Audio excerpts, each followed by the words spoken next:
అధ్యాయము 15 నుంచి, సహోదరులారా, మనుషు రీతిగా మాట్లాడుచున్నను, మనుషులు చేసిన ఒడంబడికైనను స్థిరపడిన తర్వాత ఎవరును దాన్ని కొట్టివేయడు, దానితో మరి ఏమీ కలపడు.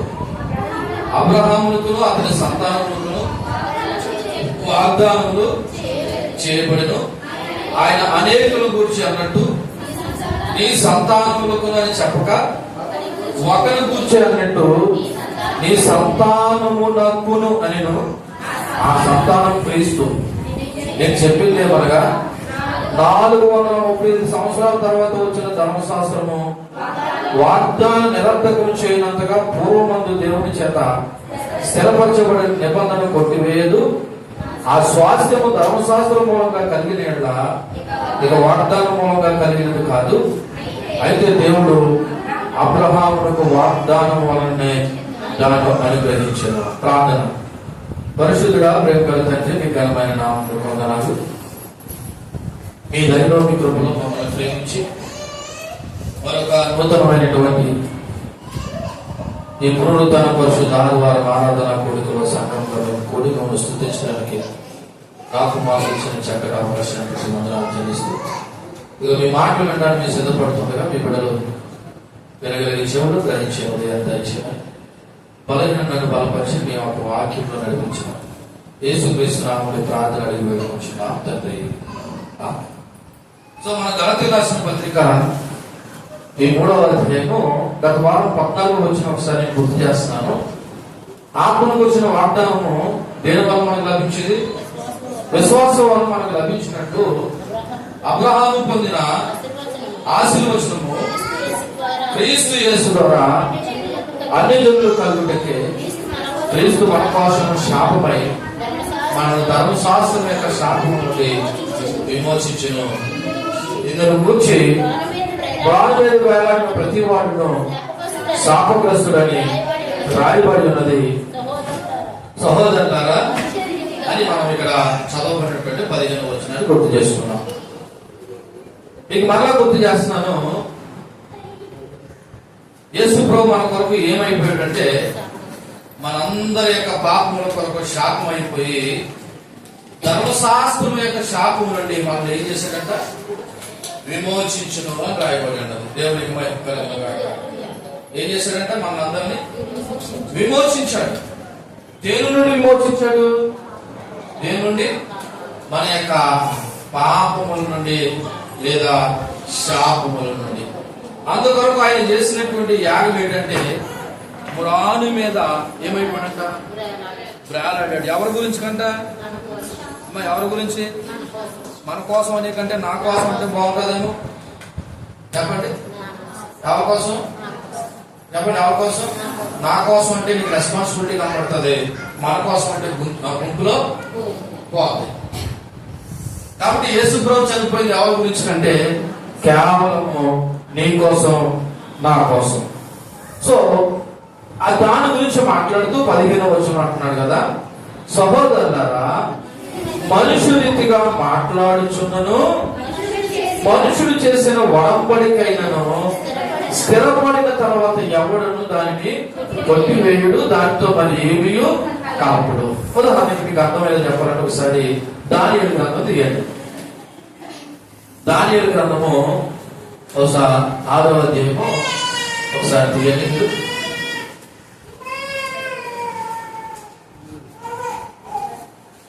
దానియేలు గ్రంథము 6వ అధ్యాయము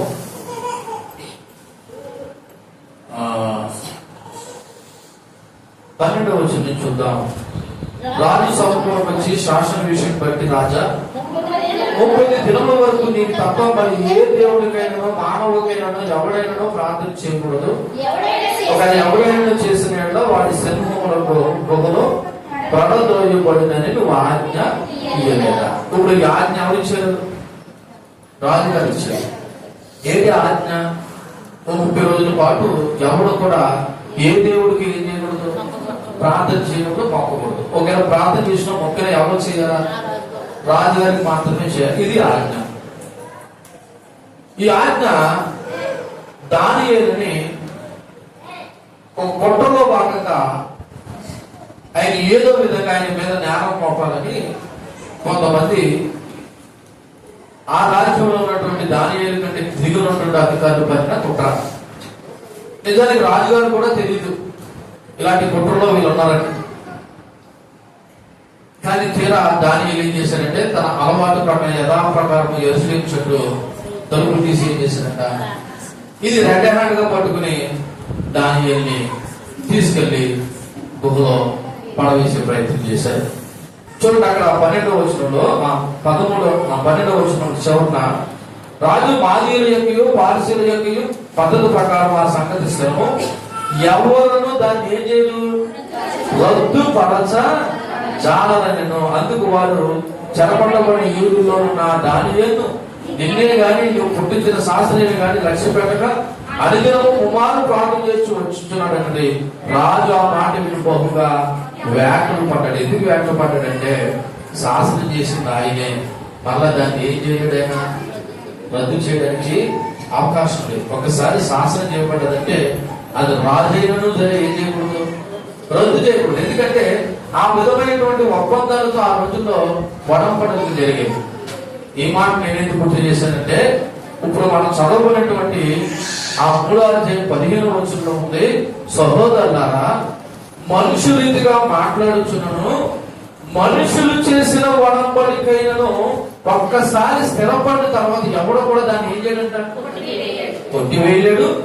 మరి దానిలో మరి ఏది కూడా కలపజాలడు. అంటే మనుషులు చేసిన వడంబడికే అంత స్థిరమైనదైతే మరి దేవుని యొక్క వడంబడిక ఎంత స్థిరమైనదో అని పోల్చి చెప్పడానికి ఇక్కడ పౌలు ఆ మాట మాట్లాడడం జరిగింది. సో ఈ విధంగా పౌలు చెప్పడంలో ప్రధాన ఉద్దేశం ఏంటంటే దేవుని యొక్క వాగ్దానము మనుషుల యొక్క వాగ్దానాల కంటే గొప్పది, అలాగే మనుషుల యొక్క వడంబడిక కంటే దేవుని యొక్క వడంబడిక గొప్పది మరియు నమ్మదగినది అని చెప్పడానికి. రెండోది, అబ్రహాముకు దేవుడిచ్చిన వాగ్దానము ధర్మశాస్త్రానికి కట్టుబడి లేదు. అబ్రహాముకి దేవుడిచ్చిన వాగ్దానము దేనికి కట్టుబడి లేదు, ధర్మశాస్త్రానికి కట్టుబడి లేదు. కేవలం విశ్వాసం మీద మాత్రమే ఆధారపడి అబ్రహాము ఈ వాగ్దానాన్ని పొందుకున్నాడని చెప్పడానికి ముందు ఒక మనుషుల యొక్క లోక సంబంధమైన ఒక వడంబడిక గురించి చెప్పడం జరిగింది. లోక సంబంధమైన వడంబడిక ఏదో తెలుసా? అంతేందుకు, మనం కూడా ఏదైనా భూమి కాంతలు రాయించుకున్నాం అనుకో, రాయించుకున్న తర్వాత మళ్ళీ దాన్ని మార్చడానికి చూద్దామా? మార్చితే అవుతుందా? ఒకసారి రిజిస్ట్రేషన్ అయిపోయిన తర్వాత కొత్తల ప్రకారం భూమిని రాయించేసుకున్న తర్వాత మళ్ళీ దాన్ని మార్చాలంటే దానికి పెద్ద పని అవుతుంది. అంటే లోక సంబంధమైన వడంబడికలు అవసరమైనప్పుడు మరి దేవుని యొక్క వడంబడిక, దేవుని యొక్క పద్ధతులు, దేవుని వాగ్దానాలు ఇంకెంత గొప్పవారు చెప్పడానికి 16వ వచనంలో మాట్లాడుతున్నారు. చూడండి 16వ వచనంలో అబ్రహామునకును అతని సంతానమునకును వాగ్దానములు చేయబడును. అబ్రహాముకును అతని సంతానములకున మళ్ళా చదవండి స్పష్టంగా, అబ్రహామునకును అతని సంతానముకును వాగ్దానములు చేయబడును. ఆయన అనేకులను గూర్చి అన్నట్టు నీ సంతానములకు అని చెప్పక ఒకరిని కూర్చి అన్నట్టు నీ సంతానముకు అని నేను ఆ సంతానము క్రీస్తే అని రాయబడింది. ఇక్కడ పౌలు భక్తుడు క్లారిటీ ఇవ్వగలిచాడు. ఏంటంటే ఆ క్లారిటీ, తండ్రి అయిన దేవుడు అబ్రహాంకి ఏమి ఇచ్చాడంట, వాగ్దానం ఇచ్చాడంట. ఏం ఇచ్చాడంట? వాగ్దానం. ఏంటి ఆ వాగ్దానము? ఏంటి వాగ్దానము మనకు తెలుసు కదా. ఆదికాండము 12వ అధ్యాయము ఏంటి ఒకసారి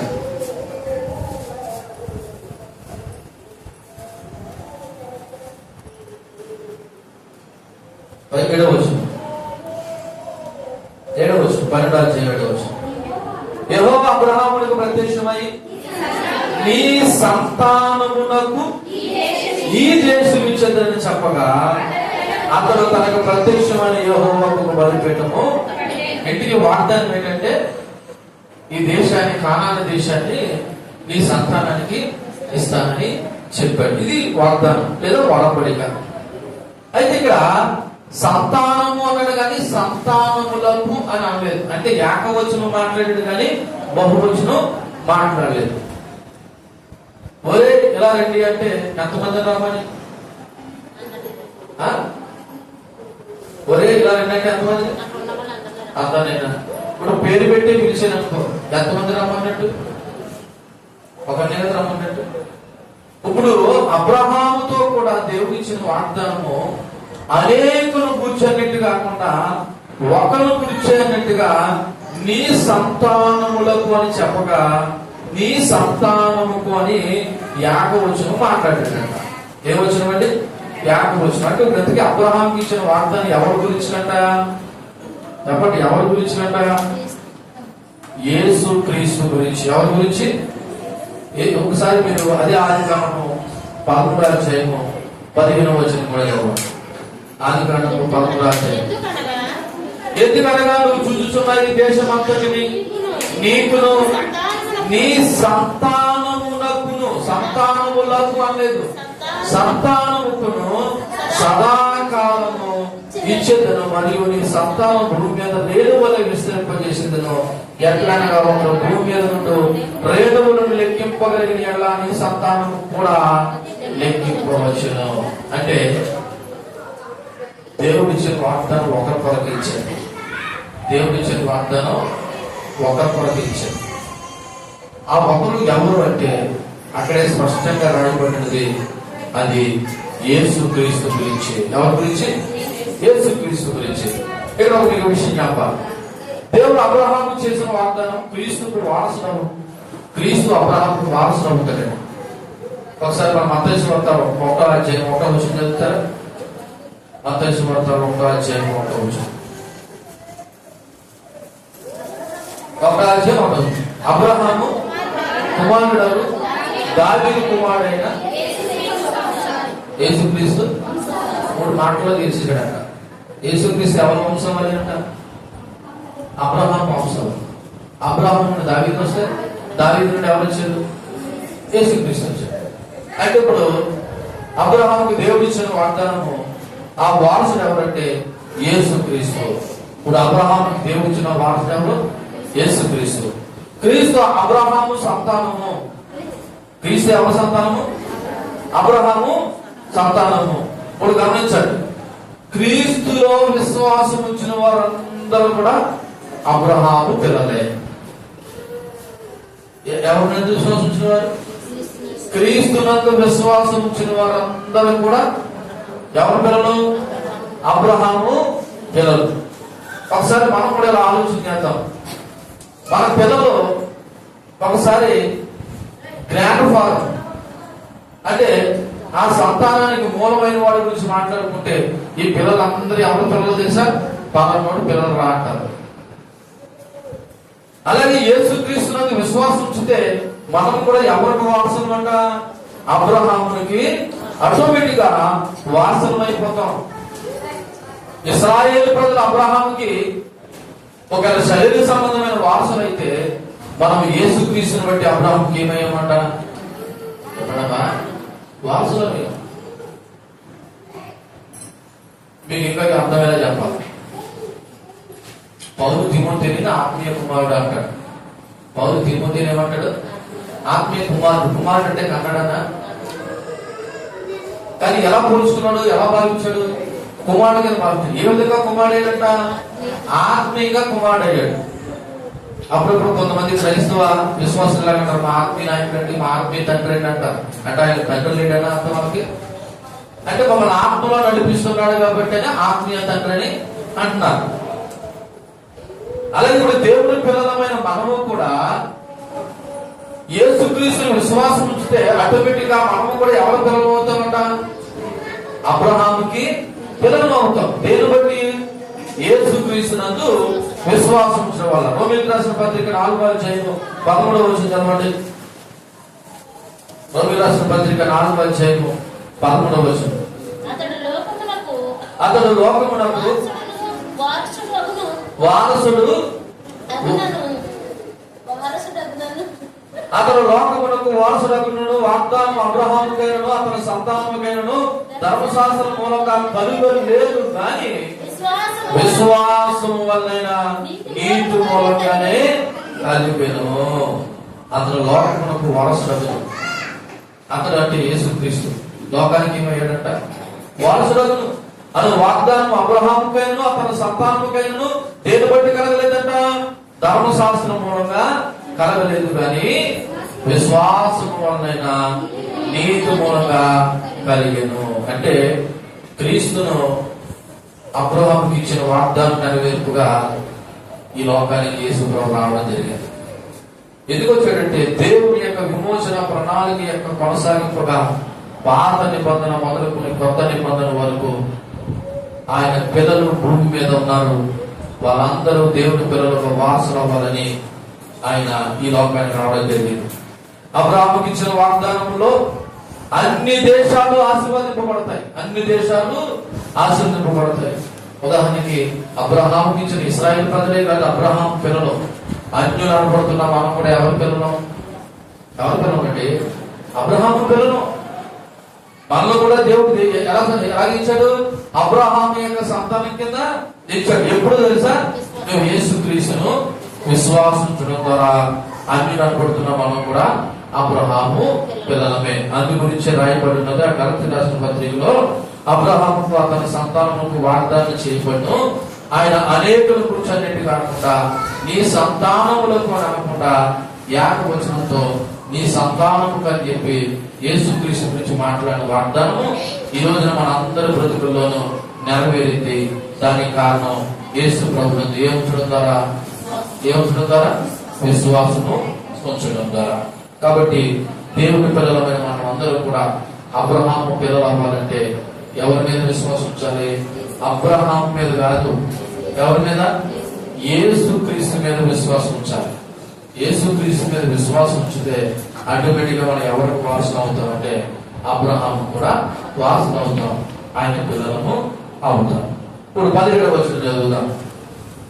నేను చెప్పినదేమనగా 430 సంవత్సరములైన తర్వాత వచ్చిన ధర్మశాస్త్రము వాగ్దానము నిరర్థకము చేయనంతగా పూర్వమందు దేవుని చేత స్థిరపరచబడిన నిబంధనను కొట్టివేయదు.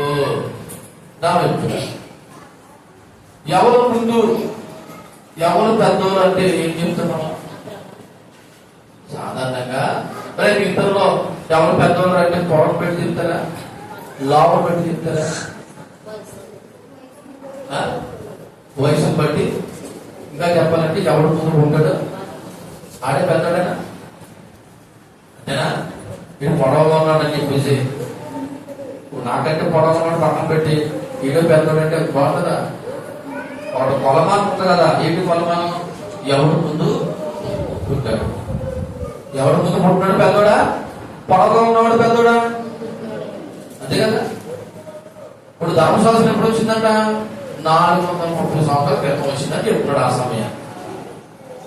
మరి అబ్రహాముకు దేవుడు ఎప్పుడు ఇచ్చాడంట వాగ్దానం? ఆదిలోనే ప్రారంభంలోనే ఇచ్చాడు. ఇప్పుడు ఏది ముఖ్యమైనది, ఏది స్థిరమైనది, ఏది ముందు? మీరు ఎవరు మాట్లాడలేదంటే మీకు అర్థం కావట్లేదు అన్నమాట. అబ్రహాముతో మీకు ఇంకా అర్థమైనది చెప్తాను చూడండి. ఆదికాండం 12వ అధ్యాయం సరే 7వ వచనం. ఆదికాండం 12వ అధ్యాయం 7వ వచనం.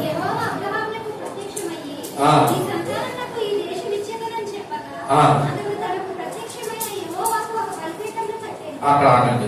ఈసారి నిర్గమాకాండం 20వ అధ్యాయంలో వెళ్ళి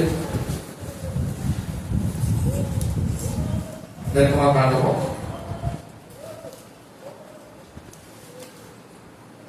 20వ అధ్యాయం లేకపోతే 19వ అధ్యాయం 24వ వచనం చదవండి. అందుకే యెహోవా నువ్వు దిగి వెళ్ళుము, నీవును నీతో ఆవును నిద్రవలను. అయితే యెహోవా వారి మీద పడుకున్నట్లు యాజకులను ప్రజలను ఆయన ఎత్తుకు వచ్చేందుకు మీరకూడదు. ఆయన వారి మీద పడిన అతనితో చెప్పగా మోషే ప్రజల ఎదుటికి వెళ్ళి ఆ మాట వారితో చెప్పాను. కాబట్టి 20:18 చూడండి. ప్రజలందరూ ఆ ఉరుముల మెరుపులు ఆ బోరధ్వని ఆ పర్వత దోమను చూసి భయపడి తొలగి దూరంగా నిలిచి మోషేతో ఎట్లా అన్నారంట, నువ్వు మాతో మాట్లాడి మేము విన్నాము, దేవుడు మాతో మాట్లాడేలా మేము చదువుకుంటాం, అందుకు మోషే భయపడకండి, ఆయన మిమ్మల్ని పరీక్షించడంలో మీ పాపము చేయకున్నట్లు ఆయన భయం మీకు కలిగినట్లు దేవుడు ఏం చేసినని ప్రజలతో చెప్పాను. ప్రజల దూరంగా నిలిచి మోషే దేవుడున్న ఆ గాఢాంధకారానికి సమీపించాడు. అంటే దేవుడున్న స్థలానికి వెళ్ళిపోయాడు. ఎందుకు వెళ్ళిపోయాడంటే ఇప్పుడు దేవుడు ఆ కొండ మీద ఆయనకి ఏమి ఇచ్చాడంటే ధర్మశాస్త్రం ఇచ్చాడు. ఏమి ఇచ్చాడు? ధర్మశాస్త్రం ఎక్కడిచ్చాడు? నిర్గమాకాండం 20వ అధ్యాయంలో. మరి అబ్రాహాంతో దేవుడు ఎప్పుడు మాట్లాడాడు? ఆదికాండం 12వ అధ్యాయం. ఇప్పుడు ఎన్నట్లు ఏది ముందు? ఆదికాండం 12వ అధ్యాయం కదా, అదే కదా ముందు. ఇప్పుడు ఆ మాట చెప్తున్నాడు. ఇప్పుడు గలతీ రాసిన పత్రిక ఆ 17వ వచనంలో నేను చెప్పినది ఏమనగా 430 సంవత్సరాల తర్వాత వచ్చిన ధర్మశాస్త్రము వాగ్దానాలను నిరర్ధము చేయనంతగా పూర్వమందు దేవుని చేత స్థిరపరచబడిన నిబంధనను కొట్టివేయదు. అంటే వెనకాల వచ్చిన ధర్మశాస్త్రము ఎప్పుడో బుద్ధించినటువంటి అబ్రాహాంకి ఇచ్చిన వాగ్దానాన్ని కొట్టి వేయదు అని చెప్తున్నాడు. అంటే ఇప్పుడు అప్పుడు పౌలు ఈ మాట చెప్పడంలో గల ప్రధాన ఉద్దేశం ఏంటంటే ధర్మశాస్త్రం కాదు ముఖ్యమైనది, దేవుని యొక్క వాగ్దానం ముఖ్యమైనది చెప్తున్నాడు. ఎందుకంటే నేను చెప్పాలనుకున్న అంశం పేరు ఏంటంటే ధర్మశాస్త్రం కంటే దేవుని వాగ్దానం యొక్క ప్రాముఖ్యత. ఎందుకంటే ధర్మశాస్త్రం కంటే దేవుని వాగ్దానం యొక్క ప్రాముఖ్యత. ధర్మశాస్త్రం ఎప్పుడు వచ్చింది? 430 సంవత్సరాల క్రితం వచ్చిందంట. కానీ అబ్రాహాముకు దేవుని వాగ్దానం ఎప్పుడు ఇచ్చాడంట? ఆదిలో ఇచ్చాడంట. ఇప్పుడు ఏది సీరియల్ అనమాట? ఆది ఎందు దేవుడు అబ్రాహాముకి ఇచ్చిన వాగ్దానమే. కాబట్టి ముందు వెనకాల వచ్చింది, ముందు వచ్చిన దాన్ని ఏం చేయదు, స్థిరపరచలేదు, కొట్టివేయలేదు. అందుకే ప్రారంభం 15వ వచనం ఎలా ప్రారంభించాడు? ఈ భూలోక సంబంధమైన మనుషులు చేసిన ఒడంబడికే ఒకసారి కొట్టి రాసిన తర్వాత మార్చగలరు. అటువంటిది దేవుడు ఎప్పుడో 430 సంవత్సరాల ముందు ఇచ్చినటువంటి వాగ్దానం వెనకాల వచ్చిన ధర్మశాస్త్రం ఎలా కొట్టేస్తుంది? కాబట్టి చెప్పండి ఓ యువకులారా, ధర్మశాస్త్రం ముందా దేవుని వాగ్దానం ఉందా అని అడుగుతున్నాడు. ఇప్పుడు మనకు అర్థమైన దాన్ని బట్టి ఏది ముందు? దేవుని వాగ్దానమే ముందు. కాబట్టి ధర్మశాస్త్రము ముందు కాదనే విషయాన్ని జ్ఞాపకం చేస్తారు. అయితే దీని నుండి మనం నేర్చుకోవాల్సిన విషయం ఏంటంటే అబ్రహాముతో దేవుడు చేసిన ఒడంబడిక చట్టంపై కాకుండా, అనగా ధర్మశాస్త్రం మీద కాకుండా విశ్వాసం మరియు వాగ్దానాలపై ఆధారపడి ఉంది. అబ్రహాముకి దేవుడిచ్చిన వాగ్దానం ధర్మశాస్త్రం మీద ఆధారపడి లేదు, ఆయన ఇచ్చిన దేవుడిచ్చిన వాగ్దానం మీద ఉంది. ఇప్పుడు ధర్మశాస్త్రం ముందు మాట్లాడా నీ సంతానాన్ని ఈ దేశానికి ఇస్తానని, ధర్మశాస్త్రము తర్వాత మాట్లాడా నీ సంతానం ఈ దేశంలో నీ బిడ్డకి ఇస్తానని ముందే మాట్లాడాడు. ఎందుకు ఎలా చెప్పవలసి వచ్చిందంటే అబ్రహాముతో దేవుడు చేసిన ఒడంబడిక చట్టంపై కాకుండా విశ్వాసం పైన మరి వాగ్దానం పైన ఆధారపడి ఉంది. అందుకే ఒకసారి ఆదికాండము 15వ అధ్యాయము 1వ వచనం చదువుతాం. ఆదికాండము 15వ అధ్యాయము 1వ వచనం. వచ్చి అబ్రహామా భయపడకము, నేను నీకు కేడము నీ బహుమానము అత్యంత మగులని చెప్పాను. అందుకు అబ్రహాము ప్రభువైన యెహోవా నాకు ఏమిచ్చినా ఏమి, నేను సంతానం లేని వాడినే పోచున్నానే, ఆ దమస్కు ఎలియాజరే నా ఇంటికి కర్తయ్యడు కదా అంటే, మరియు అబ్రహాము ఇదిగో నువ్వు నాకు సంతానమే లేదు కనుక నా పరివారంలో ఒకడు నాకు వారసురాలని చెప్పగా యెహోవా వాక్యం మాత్రం ఎంతకు వచ్చినదంట, ఇతడు నీకు వారసుడు కాదు, నీ గర్భవాసను పుట్టబోచున్న వాడే నీకేమవుతాడు, వారసుడని చెప్పాను. అది అబ్రహాం ఏం చేశాడంటే నమ్మాడు. అబ్రహాం అది ఏం చేశాడు? నమ్మాడు. ఇక్కడ ఒక విషయం మనం జ్ఞాపకం చేసుకోవాలి. ఇలా మనం కూడా చాలా మంది వాగ్దానాలు తీసుకుంటుంటారు. మనం గత సంవత్సరం నుంచి వాగ్దానాలు కొద్దిగా క్యాన్సిల్ చేశాం. అలాగే కొంతమంది పాస్టర్ల మధ్యలో వాగ్దానాలు కూడా వాట్సాప్ లో స్కాన్ చేస్తున్నారు. నాకు తెలియగలుగుతాను నీకు వచ్చిన వాగ్దానం అందరికి ఎలా వర్తిస్తుంది? ఒకవేళ నీకు వాగ్దానం వచ్చిందనుకో, నీకు వచ్చిన వాగ్దానం నాకు వర్తిస్తుందని గ్యారంటీ ఏంటి? ఇప్పుడు ఇది అబ్రహాముకి ఇచ్చిన వాగ్దానం, ఎవరి వాగ్దానం వాళ్ళదే కదా. అయినా బైబిల్లో అన్ని వాగ్దానాలే. ఎందుకంటే అన్ని ఎవరి మాటలు? దేవుడి మాటలే. ఒకవేళ పర్టికులర్ గా నీకు దేవుడు ఏదైనా వాగ్దానం ఇచ్చాడనుకో, అది నెరవేరుతుంది, నమ్ము. పర్టికులర్ గా నీకు ఏదైనా దేవుడు వాగ్దానం ఇస్తే నమ్ము. అంతేగాని పక్కోల వాగ్దానం నీ వాగ్దానం కాదు. చాలా మంది పక్కోల యొక్క స్టేటస్ వాగ్దానాలు పెట్టుకుంటే ఏదో కూడా పెట్టుకుంటున్నారు. వాగ్దానాలు ఏమి వర్కౌట్ అవ్వవు. మనం ఎలా పడితే అలా బతికేస్తే వాగ్దానాలు ఎందుకు మన మీద పనిచేస్తాయి? వాగ్దానం మన జీవితంలో నెరవేరాలంటే ముందు ప్రభు మీద మనం ఏముంచాలి? నమ్మకం ఉంచాలి. రెండోది నమ్మిన దానికి విశ్వసించి ఆ ప్రకారం జీవించాలి. అంతే తప్ప నీకు ఈ సంవత్సరం వాగ్దానం వచ్చిందని చెప్పేసి నువ్వు ఎలా బ్రతికేసినా వాగ్దానం నీ జీవితంలో నెరవేర్చబడుతుందని అనుకోవద్దు. నీకు బుద్ధి చేసిన పోయిన వారం అబ్రహాము నమ్మాడు. రెండోది దేవుని విధేయత. ఈ రోజు వాగ్దానం మన జీవితంలో నెరవేరాలంటే ముందు నమ్మాలా, రెండోది ఏం చెప్పాలా? విధేయత చూపించాలి. ఆ వాగ్దానం మన జీవితంలో నెరవేరే విధంగా విధేయత చూపించాలి. అబ్రహాము నమ్మాడు, రెండోది ఏం చూపించాడు? విధేయత కూడా చూపించాడు. సో వాగ్దానం అబ్రహాంకి ఇచ్చిన తర్వాత ఇది ఆ హామీ అతని సంతానం ద్వారా అన్ని దేశాలు ఆశీర్వదింపబడ్డాయి. అబ్రహాముకి దేవుడు ఇచ్చినటువంటి వాగ్దానం మేరకు ఈరోజు అన్ని దేశాలు కూడా ఏం చేయబడ్డాయి? ఆశీర్వదింపబడ్డాయి. ఎవరి ద్వారానో? యేసుక్రీస్తు ద్వారా. దేవునికి మహిమ కలుగును గాక. అంతకుముందు వాగ్దానం అబ్రహాము సంతానం అనబడుతున్న ఇశ్రాయేలు ప్రజలకు అనుకుంటే ఈ రోజు యేసుక్రీస్తు విశ్వాసం వచ్చిన వారందరికీ కూడా ఆ వాగ్దానంలో ఏముందంటే పాలు పంపులు ఉన్నాయి. కాబట్టి దీని తర్వాత వచ్చిన ధర్మశాస్త్రం, దీని తర్వాత అబ్రహాముకి ఇచ్చినటువంటి వాగ్దానం తర్వాత వచ్చిన ధర్మశాస్త్రం అబ్రహాముకు ప్రారంభంలో ఇచ్చిన వాగ్దానాన్ని రద్దు చేయదు అని పౌలు చెప్తూ ఉన్నాడు. ఇలా చెప్పడం ద్వారా మనము ధర్మశాస్త్రాన్ని కట్టుబడి ఉండడం కంటే దేవుని కృప పైన విశ్వాసం పైన ఆధారపడాలనేది పౌలు చెప్తున్నమాట. దేనికి కట్టుబడి ఉండడం చెప్తున్నాడు? ధర్మశాస్త్రం. ఇప్పుడు మనకు పరిస్థితి రావాలి. మాకు ధర్మశాస్త్రం లేదు కదండి. ఉందా? మన ధర్మశాస్త్రం ఉందా? కానీ లోకాచారాలు ఉన్నాయండో, లోక పద్ధతులు ఉన్నాయండో. ఇప్పుడు లోకాచారాలు లోక పద్ధతులు నువ్వు కట్టుబడి ఉన్నావంటే నువ్వు ప్రభు మీద ఆధారపడటం లేదని అర్థం. ధర్మశాస్త్రం ఎదురికి మనకేమున్నది చెప్పండి. మనకేముంది? లోకాచారాలు ఉన్నాయి. ఎవరో చెప్తారు ఇలాగే చెయ్యాలని, నువ్వు అలాగే చేస్తావు. అలా చేయకపోతే నీకు ఏదైనా కీడు జరుగుతుందేమని. అంటే నీ నమ్మకం దేని మీద ఉంది? ఆ లోకాచారాల మీద ఉంది. అంటే నువ్వు దేని కట్టుబడి ఉన్నావు? లోకాచారాలు కట్టుబడి ఉన్నావు. నువ్వు లోకాచారాలు కట్టుబడి ఉన్నావు అంటే నువ్వు దేవుడి మీద నమ్మకం ఉంచావా? ఉంచలేదు. కాబట్టి మనము దేవుడికి అనగా యేసుక్రీస్తు విశ్వాసం ఉంచిన వారు అయితే, మనం అబ్రహాము పిల్లలం అయితే ప్రభువునందు నమ్మకం ఉంచాలి తప్ప లోక సంబంధమైనటువంటి ఆచారాల మీద మీరు ఏం చేయకూడదు. అది మూఢాచారాలు. నేను సాంప్రదాయం కొట్టివేయట్లేదు. పద్ధతుల్ని అంటే పెద్దలు గౌరవించాలనేది ఒక మంచి పద్ధతి. అది మీరు వినకూడదని అంటలేదు. ఏం చేయాలని చెప్తుంది తెలుసా? లోక ఆజ్ఞాచారాలు, మూఢాచారాలు మనం ఏం చేయకూడదు చెప్పనమ్మా, పాటించకూడదు. నువ్వు పాటిస్తున్నావంటే నువ్వు ఏం చేస్తున్నావు అన్నమాట. దయచేసి మీ అందరికీ రిక్వెస్ట్ చేసే మాట ఏంటంటే, ఇక మీద మీ కుటుంబాల్లో మీ జీవితాల్లో మీరు దేవుడు ప్రేమించేవారైతే లోకాచారాలు అస్సలు పాటించండి. నన్ను కూడా పిలవకండి. మన గ్రూప్ లో ఒక పోస్టు పెట్టాను, నిన్న దినానో మనకు దినాను. ఇదంతా ఆలకించండి. ఆలకించలేదు నాకు తెలియదు, మీరు అలాంటి ఆలకించరు. ఒకవేళ ఆలకించకపోతే ఆలకించండి. అందులో ఏం చేయాలో ఏం చేయకూడదు అనే విషయాలు కూడా దైవజనుడు మాట్లాడండి.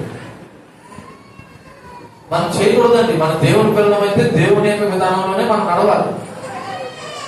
లోకాచారాలు మూఢాచారాలు మనం పాటించాల్సిన అవసరం లేదు. ఇవి మనల్ని ఆర్థికంగా దెబ్బతీస్తున్నాయి. ఆర్థికంగా ఏం చేస్తున్నాయి? దెబ్బతీస్తున్నాయి. ఇప్పటికే మన పరిస్థితులు అంతంత మాత్రం అనుకుంటే ఈ లోకాచారాలు మూఢాచారాల వల్ల ఇంకా మనం ఏమైపోతున్నాం?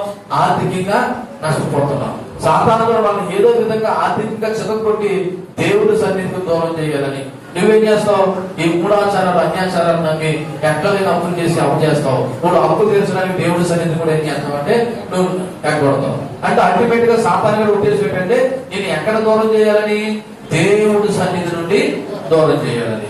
మరి దేవుడి సన్నిధిని దూరం చేయాలంటే నువ్వు ఏ ఆచారాలు పాటించకూడదు?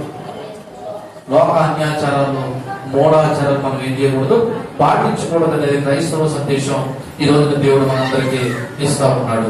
కాబట్టి మనం ఇంకా ధర్మశాస్త్ర సంబంధమైన విధానంలో ఇశ్రాయేలు ప్రజలు కూరుకుపోయినట్లు మనం కూడా లోకాచారంలో కూరుకుపోకుండా కేవలం ప్రభువైన యేసుక్రీస్తు మీద ఏముంచుదాం, విశ్వాసం ఉంచుదాం. చివరిగా 18వ వచనం చదివి ముగించుకునే ప్రయత్నం చేద్దాం. 18వ వచనం.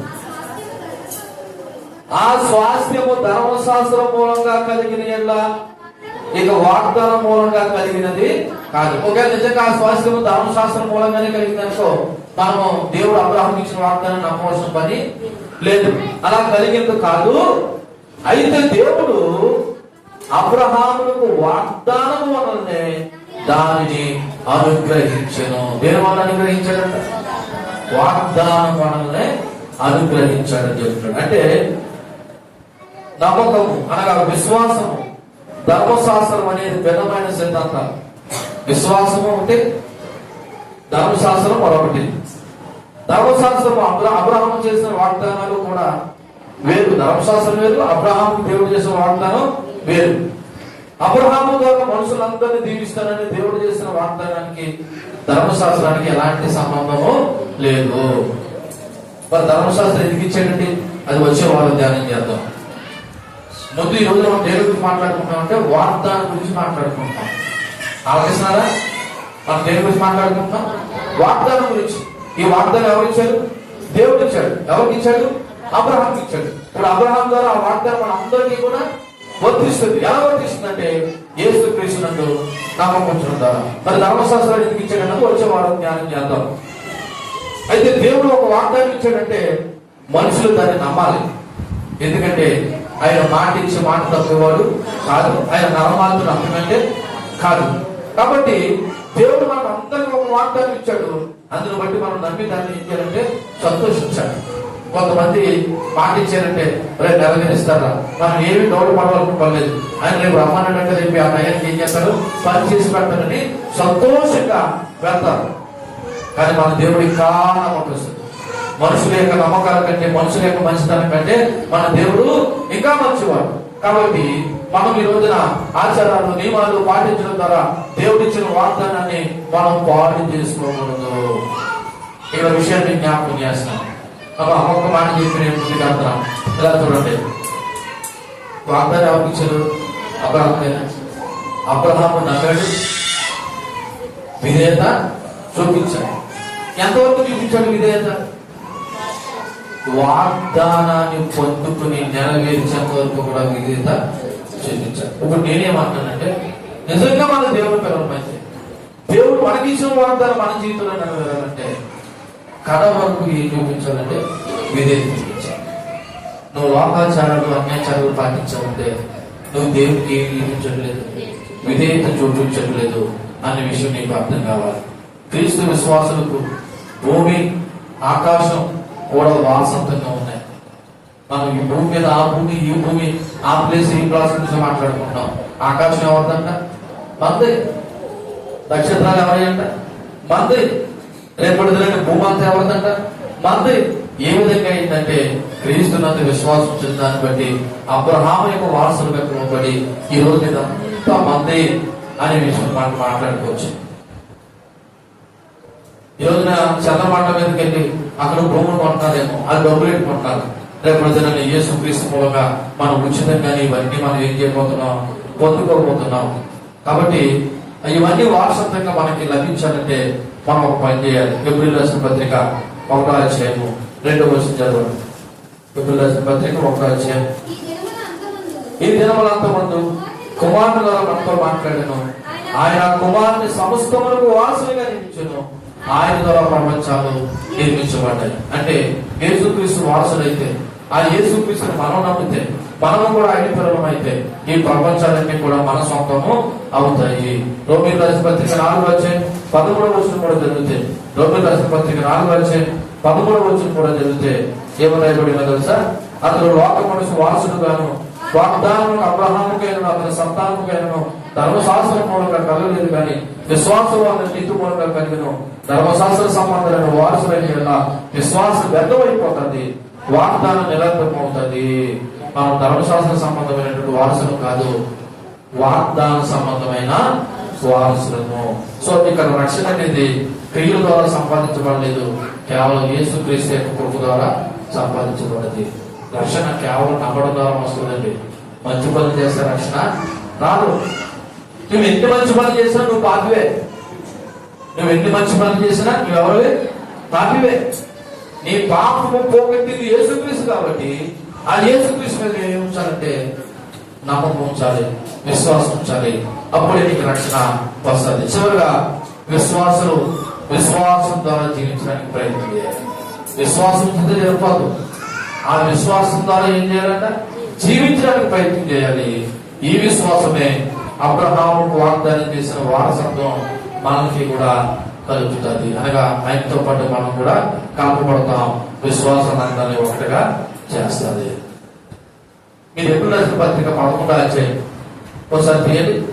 ఎప్పుడు రాసిన పత్రిక 11వ అధ్యాయం చివరి రోజు చదవండి. 11వ అధ్యాయం చివరి రోజు.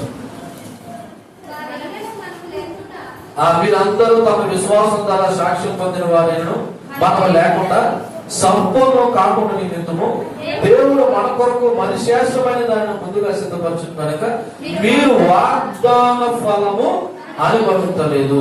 అయితే 12వ అధ్యాయం 1వ వచనం.